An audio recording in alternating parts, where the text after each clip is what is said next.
ईरानी हमले को लेकर एक बड़ा विवाद खड़ा हो गया है। इस कहानी के दो बिल्कुल अलग-अलग पहलू हैं। एक है ऑफिशियल रिपोर्ट और दूसरी तरफ है कुछ चौंकाने वाले दावे। तो चलिए सबसे पहले देखते हैं कि पेंटागन की ऑफिशियल कहानी क्या है। आधिकारिक तौर पर पेंटागन ने माना कि इस हमले में 13 अमेरिकी सैनिक मारे गए और ये भी बताया गया कि करीब 400 लोग इन हमलों में घायल हुए थे।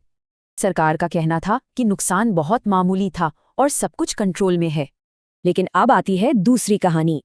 एनबीसी न्यूज़ की जांच कुछ और ही बयां कर रही है। अब देखिए दोनों तरफ की बातों में कितना बड़ा और चौंकाने वाला फर्क है। तो इन रिपोर्ट्स के मुताबिक असल में नुकसान कितना बड़ा था, चलिए देखते हैं। एक थिंक टैंक का आरोप है कि 11 अमेरिकी ठिकानों पर 100 से ज्यादा टारगेट हिट किए गए। कहा जा रहा है कि इसमें जरूरी इंफ्रास्ट्रक्चर और कीमती सैन्य सामान शामिल थे। रिपोर्ट्स तो ये भी कहती हैं कि ऑपरेशन के लिए जरूरी कई एडवांस्ड एयरक्राफ्ट भी तबाह हो गए।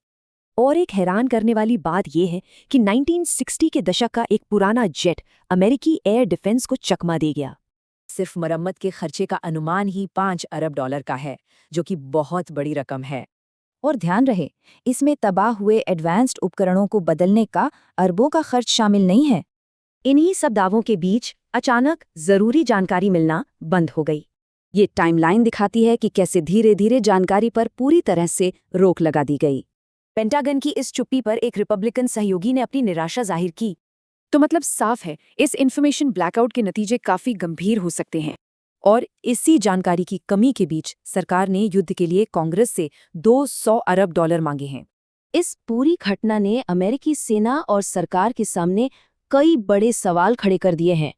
हैरानी की बात यह है कि अब तक इन गंभीर आरोपों का कोई ऑफिशियल खंडन नहीं किया गया है। तो सवाल ये उठता है कि जब जानकारी को ही हथियार बना लिया जाए, तो फिर सच का पता कैसे चलेगा?